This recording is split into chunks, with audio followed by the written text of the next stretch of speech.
여호수아서 8장 30절로 35절 말씀을 제가 봉독해 드리도록 하겠습니다. 그때에 여호수아가 이스라엘의 하나님 여호와를 위하여 에발산에 한 제단을 쌓았으니 이는 여호와의 종 모세가 이스라엘 자손에게 명령한 것과 모세의 율법책에 기록된 대로 쇠 연장으로 다듬지 아니한 새 돌로 만든 제단이라. 무리가 여호와께 번제물과 화목 제물을 그 위에 드렸으며 여호수아가 거기서 모세가 기록한 율법을 이스라엘 자손의 목전에서 그 돌에 기록하며 온 이스라엘과 그 장로들과 관리들과 재판장들과 본토인뿐 아니라 이방인까지 여호와의 언약궤를 맨 레위 사람 제사장들 앞에서 궤의 좌우에 서되 절반은 그리심 산 앞에 절반은 에발산 앞에 섰으니 이는 전에 여호와의 종 모세가 이스라엘 백성에게 축복하라고 명령한 대로 함이라. 그 후에 여호수아가 율법책에 기록된 모든 것대로 축복과 저주하는 율법의 모든 말씀을 낭독하였으니 모세가 명령한 것은 여호수아가 이스라엘 온 회중과 여자들과 아이와 그들 중에 동행하는 거류민들 앞에서 낭독하지 아니한 말이 하나도 없었더라. 아멘. 오늘 우리가 나눌 말씀은 여호수아가 가나안 땅을 정복하는 그 과정 속에서 일어났던 이야기입니다. 오늘 말씀의 제목을 좀 시급한 일을 먼저 해야 합니다라고 정했는데요, 제목만으로는 무엇이 시급한 일인지를 명확히 드러나지는 않지요. 그런데 이제 말씀을 나누다 보면 우리에게 시급한 일이 무엇인가를 아마 깨닫게 될 것입니다. 오늘 우리가 8장 말씀을 나눴는데 7장 또 6장 이어지는 말씀은 드디어 이스라엘 백성들이 요단강을 건너서 가나안 땅에 들어가게 됩니다. 6장의 시작은 이스라엘 백성들이 여리고성을 정복하는 이야기로 시작을 합니다. 그런 다음에 아이성을 정복하는 말씀이 이어지게 되지요. 그 사이에 일어났던 일들을 잘 아실 거예요. 기적적으로 정말 난공불락의 성으로 여겼는데 문이 굳게 닫혀 있어서 우리의 힘으로는 도저히 여리고성을 무너뜨릴 수 없다라고 생각을 했는데 하나님이 그 길을 열어주시지요. 그래서 드디어 진짜 싸움을 하지 아니하고 하나님 말씀에 순종함으로 걸어감으로 말미암아 여리고성을 무너뜨릴 수 있었어요.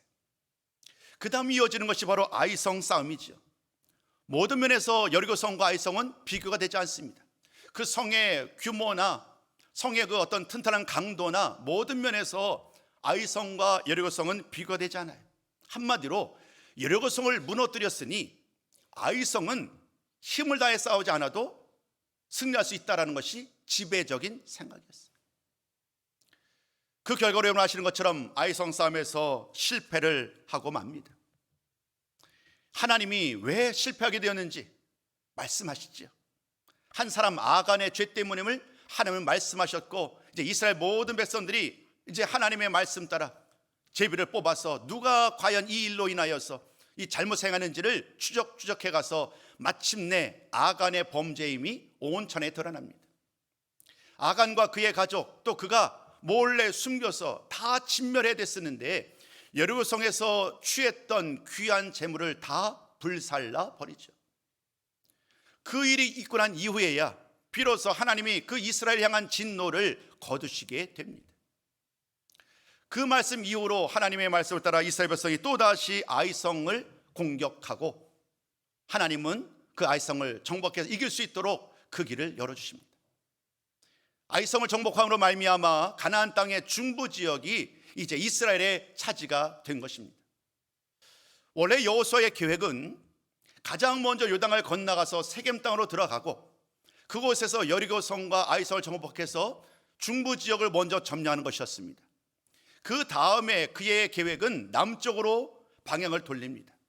남쪽을 정복하고 다시금 방향을 돌려서 북쪽 지역을 정복함으로 가나안의 모든 땅을 정복하는 것이 여호수아의 계획이었습니다.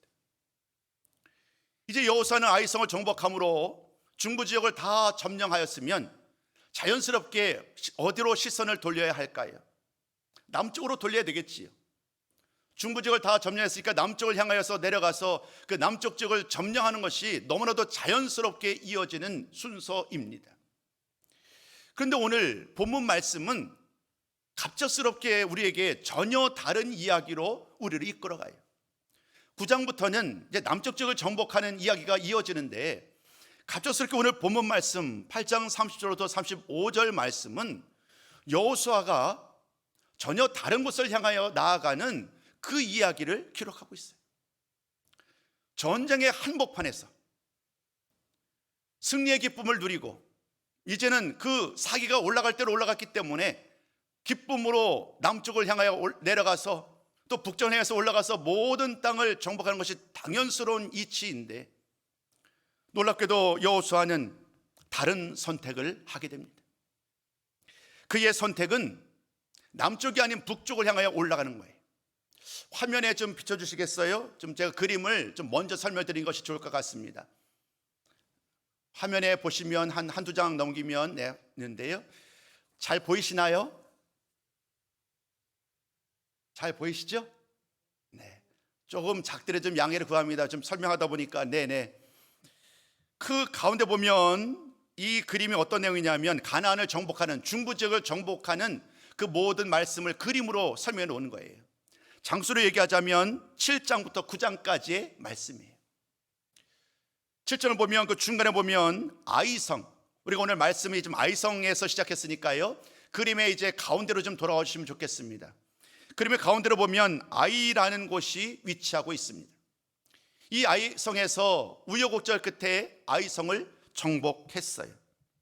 그 다음에 그 길갈로 가서 하나님의 말씀 따라 이제 죄를 지었던 아간과 그의 가족들을 모두 다 진멸했던 이야기를 이미 우리가 나눈 바와 그대로입니다. 그런 다음에 이스라엘 백성들은 자연스럽게 남쪽을 향해 내려가야 되는데, 지금 보면 오늘 맨 위쪽에 세겜이라는 곳이 보이지요. 세겜이라는 곳에 있는 에발산과 그리심산이 있어요. 그러니까 세겜이라는 지역에 에발산과 그리심산이 있는데, 그곳을 향하여서 갑자기 여호수아가 방향을 돌린 거예요. 전쟁이라는 너무나도 중차대한 일이 지금 눈앞에 있는데, 놀랍게도 여호수아는 그 일을 멈추고 아이성에서 남쪽이 아닌 북쪽을 향해 올라가요. 약 30km 정도 된다고 그래요. 어떤 분들은 40km라고 얘기하는 분도 계신데, 생각해 보시지요. 지금 여호수아 한 사람만이 북쪽으로 올라간 것이 아니고, 말씀을 보면 여호수아와 모든 이스라엘 백성들이 다 방향을 남쪽에서 북쪽을 향해 올라가서 북쪽에 있는 세겜 지역에 있는 그 에발산에 이르렀다는 거예요. 오늘 질문은 여기서부터 시작되는 거예요. 왜 여호수아는 이런 선택을 했느냐는 거예요. 왜 여호수아는 지금 너무나도 중요한 일을 앞에 두고, 전쟁을 하는 일이 너무나도 당연한 일인데 전쟁을 멈추고 에발산까지, 세겜에 있는 에발산까지 30km나 되는 그 먼 거리, 결코 짧지 않은 거리를 모든 백성들과 더불어 함께 북쪽으로 올라가야만 했는가? 남쪽으로 정복을 하려면 또다시 내려와야 되잖아요. 어찌 보면 무언가 좀 어리석은 판단을 내린 것 같고 무의미한 일을 한 것 같습니다만은, 그의 이러한 선택 가운데 놀라운 하나님의 섭리하심을 우리는 발견하게 됩니다. 오늘 그 이야기를 두 가지로 좀 나눠서 설명을 드리려고 해요. 첫 번째 말씀입니다. 첫 번째는요, 하나님과의 관계를 새롭게 하기 위함이었어요.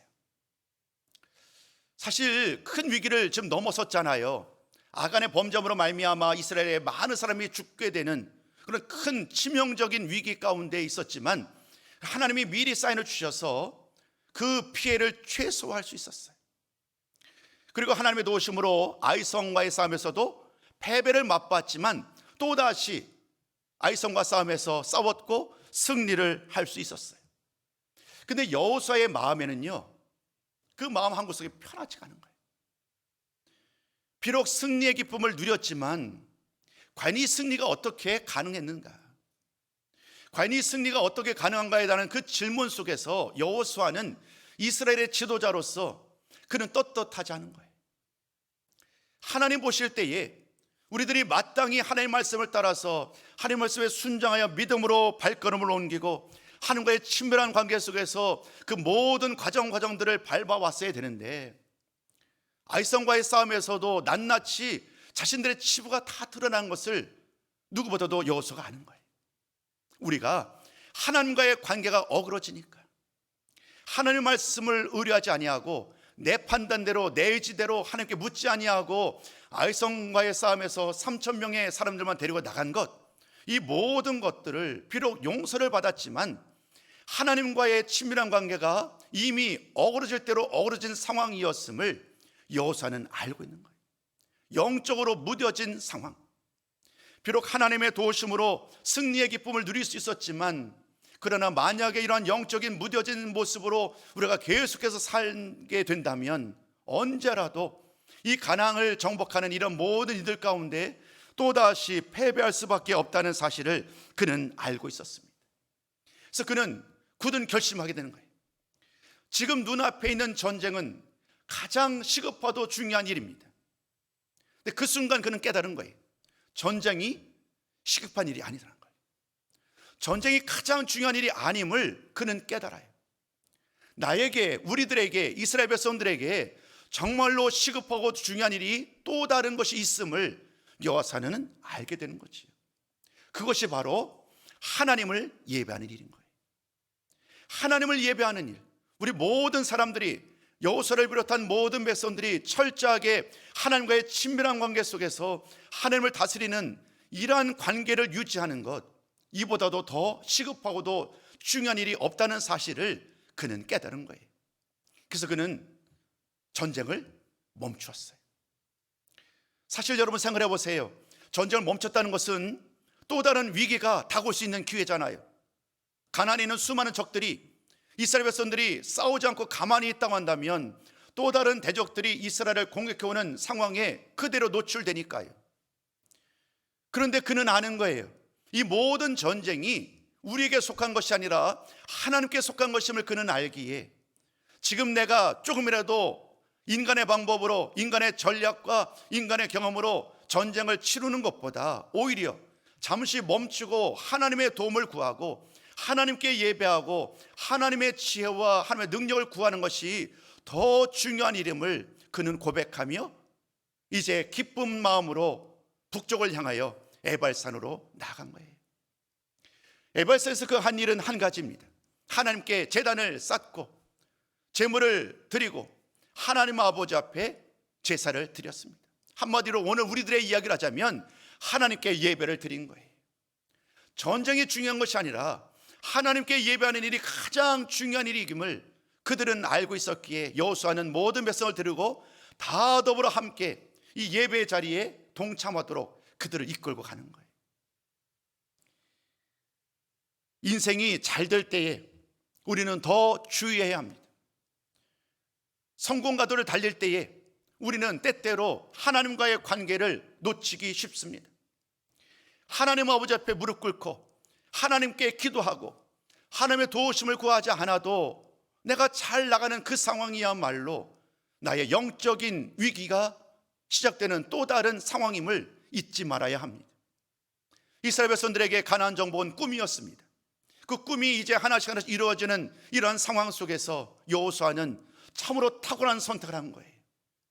하나님과의 관계를 온전히 세우고 하나님께 그 모든 내 마음속에 남아있던 온갖 죄된 생각들과 불순종과 영적으로 무뎌졌던 이런 모든 것들을 이 예배를 통하여 다시 한번 아버지 앞에 나아가고는 말미암아 마음을 다잡고자 한 것이지요. 이어지는 말씀을 보면 이스라엘 백성들이 다 말씀을 따라서 하나님 아버지 앞에 예배를 드림으로 말미암아 하나님과의 관계를 새롭게 하는 그런 은혜의 말씀이, 은혜의 장소가 바로 이곳 에발산에서 이루어진 내용입니다. 여호수아 참 놀랍지 않나요? 전쟁이라는 참으로 중요해 보이는 그것을 뒤로 하고 하나님께 예배하는 일을 선택했던 그 여호수아의 선택이 저와 여러분 우리들의 선택이 되셨으면 좋겠습니다. 오늘 우리의 삶 속에 정말로 시급하고 중요한 일이 무엇입니까? 하나님이 아닌 또 다른 것에 나의 모든 것에 마음을 두고 모든 시간을 투자하고 그것을 움켜잡기 위해서 오늘도 열심히 달려가는 그 일들 가운데, 그 삶 가운데 정작 하나님과의 관계가 멀어지고 계시지는 않으신지요? 하나님은 오늘 이 말씀을 통하여 우리에게도 이렇게 말씀합니다. 하나님과의 친밀한 관계를 유지하는 것보다 더 중요한 일은 없다고요. 오늘도 다시 한번 이스라엘 백성들이 예배를 회복하면서 예배의 회복을 통하여 하나님 아버지 앞에 나아갔던 것처럼 우리 모든 성도들도 예배를 회복하며 기도를 회복하며 하나님 아버지 앞에 기쁜 마음으로 날마다 나아가시는 우리 모든 성도의 삶이 되시기를 주님의 이름으로 축복합니다. 두 번째 말씀을 드리고자 합니다. 하나님과의 관계를 회복하는 일이 첫 번째였다면 두 번째는요, 하나님 말씀에 순종하기 위함이에요. 사실 오늘 여호수아의 행동은요, 갑작스러운 행동이 아니에요. 그리고 이 행동은 여호수아가 스스로 만들어낸 행동도 아니에요. 오늘이 그의 모습은 이미 오래전 여호수아 앞서 이스라엘 지도자였었던 모세가 이스라엘 백성들에게 마지막 그의 삶의 마지막 순간에 이스라엘 백성들에게 말씀을 전했던 그 신명기의 내용이에요. 신명기 27장 말씀이 참 중요한 말씀을 담고 있는데 너무 길어서 이 말씀도 좀 길겠다고 여기겠지만 우리 신명기 27장 4절부터 8절까지는 좀 함께 읽어보셨으면 좋겠어요. 우리 한번 같이 한번 읽어보겠습니다. 시작. 너희가 요단을 건너거든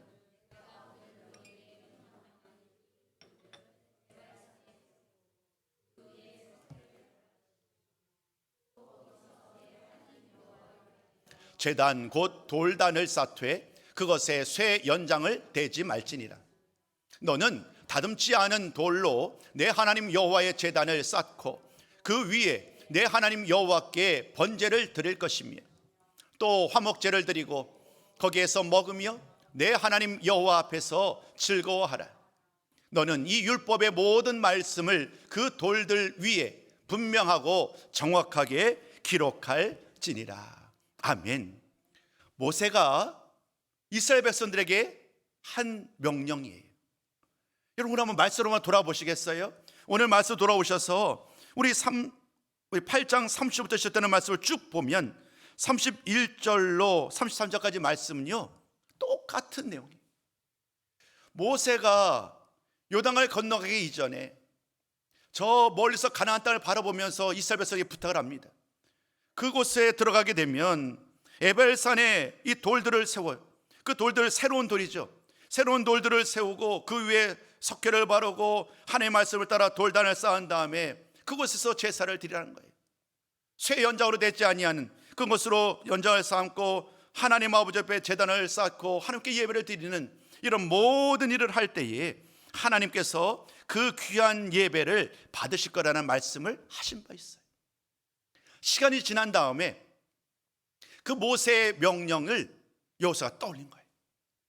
전쟁의 한복판에서 전쟁보다도 하나님께 예배하는 것이 더 중요함을 그는 알고 있었기에 하나님과의 관계를 회복할 뿐만 아니라 이미 오래전에 모세를 통해서 주셨던 그 명령 그대로 오늘 여호수아는 그대로 하나님의 말씀에 순종한 거예요. 바꾸지 않아요. 편안하게 익숙하게 이제 전쟁을 빨리 치러야 되니까 대충 하지 않아요. 철저하게 계획한 대로 말씀대로 순종하면서 하나님 아버지 앞에 에벨산에서 하나님께 예배를 드리는 거예요. 제단을 쌓고 번제와 화목제를 드리고 또 제물을 드리고 난 다음에 모세가 기록한 율법을 그 돌에 새기고 또 온 이스라엘 백성들이 하나님의 언약궤를 중심으로 여섯 지파가 12지파가 나뉘게 됩니다. 반은 그리심 산에서 반은 에발산에서 함께 서고 제사에 부르는 그 모든 말씀을 따라서 모든 백성들이 여호수아가 율법 책에 기록된 말씀 축복과 저주를 선포하니까 백성들이 다 아멘 아멘으로 화답을 하는 거예요. 모든 말씀이 모세가 주셨던 그 모든 명령대로 여호수아의 앞장선 행동 가운데 그대로 순종하는 모습을 오늘 우리는 말씀을 통하여 만날 수 있었습니다. 사는 성도 여러분, 사실 오늘 이 여호수아에서 말씀은 제가 최근에 오후 예배가 여러 가지 교회 행사가 많이 있어서 제가 몇 주 동안 말씀을 못 전했지요. 또 헌신 예배도 있고 또 셋째 주는 또 김민재 목사님께서 말씀을 선포하시기 때문에 아주 오래간만에 강단에 서게 됩니다. 근데 그 전에 제가 여호수아로 말씀을 전했어요. 이 두 말씀은 사실 시리즈였어요. 좀 의도치 않게 시간이 좀 이렇게 좀 벌어져 있었습니다만은 이 아이성 싸움을 통하여서 하나님은 이스라엘 백성들에게 다시금 하나님께 나오라고, 나를 의지하고 나의 경험을 의지하지 아니하고 하나님께 나올 때에만 비로소 가나안 땅을 차지할 수 있다는 사실들을 직접 보여주기를 원하셨던 거예요. 오늘 우리는 이 말씀을 통하여 시급한 일이 무엇인지를 다시금 나누었어요. 전쟁이 참으로 급해 보이지만 우리 믿는 자들에게는 전쟁보다도 더 중요한 일이 있는데, 그것이 바로 하나님께 예배를 드리는 일이라는 거예요. 예배를 드리는 일, 사랑하는 성도 여러분, 이 일에 더욱더 전념하는 우리 모든 성도가 되셨으면 좋겠습니다. 사실 이런 얘기를 제가 드리는 것이 조금은 좀 민망합니다만은 수요 기도회와 금요 기도회에 많은 성도님들이 참여하지 못하고 계십니다. 물론 충분히 제가 이해가 됩니다. 왜냐하면 직장 생활 때문에 시간으로 도저히 데우지 못하시거든요. 또 많은 분들이 또 직장으로 새롭게 이제 출근을 해야 되고 지산을 하다 보니까 더 시간을 내기가 어렵지요. 많은 교회들이 그래서 얘기를 들어보면 수요 기도회도 없애고 금요 기도 드리지 않는데요. 그러한 시대를 살아가고 있어요. 그런데 제 마음에는 아무리 시대가 그렇다고 하더라도 이 예배의 중요성에 대해서 타협하고 싶은 마음이 없는 거예요. 정말로 시급하고 중요한 일이 예배인데, 전쟁이라는, 예를 들자면 전쟁이 필요할 수 있는 일이 무엇일까요? 나름대로 한번 우리가 이야기를 대입할 수 있겠지요. 그 일을 하다 보니 정말 시급하고 중요한 예배를 놓치는, 예배에 집중하지 못하는 그러한 일이 반복되는 오늘날의 현실 가운데 과연 하나님이 얼마나 우리의 모습으로, 그런 삶으로 기뻐하실까? 오늘 그러한 마음이 사실은 있었어요. 그리고 이 시간을 통해서, 이 말씀을 통하여 우리가 다시 한번 하나님께로 나아가자. 예배 가운데 나아가고 더 기도하며 나아가고, 기도가 우리의 영혼을 살리고 우리 교회를 회복하는 것이 바로 이 기도잖아요. 우리 예배도 마찬가지예요. 우리의 예배가 우리의 영을 살리고 우리 교회를 회복하는 비결이 바로 예배와 기도에 있어요. 뒤로 밀어나지 않았으면 좋겠어요. 또 다른 삶의 이유 때문에 예배하는 일이, 주님을 찾는 일이, 기도하는 일이 뒤로 물러나면서도 그것에 대해서 안타까워하고 그것으로 인하여 죄스러워하지 아니하고 스스로 괜찮다라고 위로하는 그러한 것이 아니라 정말로 하나님 아버지 앞에 진정한 예배자로 나아가는 것, 이것은 결코 바꿀 수 없는 가장 중요한 일임을 오늘도 깨닫고 또 깨닫고 삶으로 고백하는 우리 모든 성도가 되셨으면 좋겠습니다. 여호수아는 전쟁이라는 중차대한 일을 멈추고 기꺼이 하나님 아버지 앞에 예배를 드렸어요. 그것이 어찌 보면 바보 같은 선택이었지만 그는 압니다. 온전한 예배를 통하여 하나님께 나아가고 하나님의 도우심을 구하는 것이 진정한 승리의 방법이라는 것을요. 그래서 그는 하나님 앞에 에발산에서 예배를 드렸고 그 감격스러운 마음을 가지고 남쪽을 향하여 나아갔고 승리의 기쁨을 누리며 또다시 북쪽을 향해 나아감으로 말미암아 약속한 가나안 땅을 차지할 수 있었습니다.